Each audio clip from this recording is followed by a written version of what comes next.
वो दोनों उन्हें हर तरह की तालीम देते हैं, जिसमें पढ़ाई लिखाई से लेकर आत्मरक्षा और उसे डांस करना भी सिखाते हैं। डॉक्टर वेबर जहां बंकर में काफी मजे से रह रहे होते हैं, लेकिन वहीं हेलन इतने लंबे समय से बंद होने की वजह से कभी कभी थोड़ी परेशान हो जाती है और तनाव से बचने के लिए पीना शुरू कर देती है। वक्त बदलता है और साल आता है 1975 और वो आइसक्रीम पार्लर अब एक बियर बार में बदल चुका है। लेकिन ये बदलाव उसकी ओनर को कुछ खास पसंद नहीं है। एडम जब 12 साल का हो जाता है तब डॉक्टर वेबर उसे अपने शेयर सर्टिफिकेट दिखाते हैं और कहते हैं कि पहले के जमाने में इसकी बहुत कीमत हुआ करती थी, लेकिन अब ये किसी काम के नहीं रहे, और वो सारे शेयर सर्टिफिकेट एडम को दे देते हैं। जिसके बाद वो अपने बेसबॉल कार्ड का कलेक्शन भी एडम को दे देते हैं। और जब एडम को बेसबॉल के गेम के बारे में समझाने की कोशिश करते हैं तब वो उसे ठीक से समझा नहीं पाते हैं, क्योंकि बिना देखे कोई भी खेल समझ पाना मुश्किल ही होता है।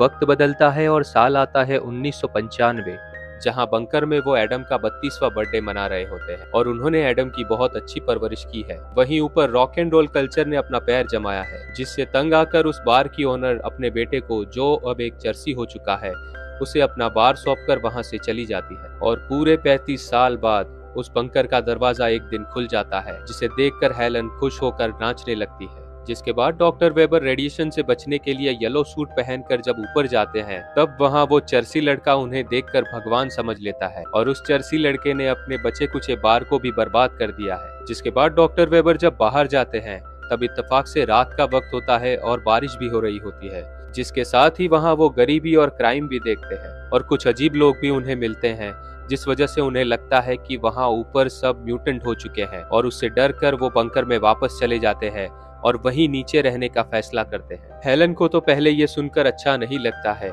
लेकिन बाद में वो समझ जाती है और तभी डॉक्टर वेबर को हार्ट अटैक आता है और उसके साथ ही कुछ दिनों में घर का राशन भी खत्म होने वाला होता है, जिस वजह से एडम को बाहर जाने की जरूरत पड़ जाती है। और ऊपर जाने से पहले डॉक्टर वेबर एडम को कहते हैं कि ऊपर एडल्ट स्टोर से दूर रहना, क्योंकि सबसे ज्यादा रेडिएशन वहीं पर फैला हुआ है। दरअसल डॉक्टर वेबर अपने भोले बेटे को ऐसी बातों से बचाना चाहते हैं। इसके बाद जब एडम ऊपर जाता है तब वो चर्सी लड़का उसे ईश्वर का बेटा समझ लेता है और एडम जब बाहर की तरफ जाता है तब वहाँ का मौसम सुहाना होता है और वहाँ लोग भी एडम से अच्छे से बात करते हैं। और तभी एडम एक अडल्ट बुक स्टोर के पास पहुँचता है, जहाँ पहुंचकर वो चिल्लाने लगता है और सबको वहाँ से दूर रहने को कहने लगता है। और अचानक से एडम को चिल्लाता हुआ देख लोग भी इधर उधर भागने लगते हैं। जिसके बाद एडम लोगों से पूछते हुए एक सुपरमार्केट पहुंचता है और वहाँ वो पूरा ट्रक भर कर सामान खरीदने की बात करता है। तब सुपरमार्केट का सेल्समैन उससे कहता है कि इतना बड़ा ऑर्डर वो उनके घर तक डिलीवर कर सकते हैं। और तभी एडम को याद आता है कि वो अपना पता भूल चुका है और रात होने तक उसे अपना घर मिलता भी नहीं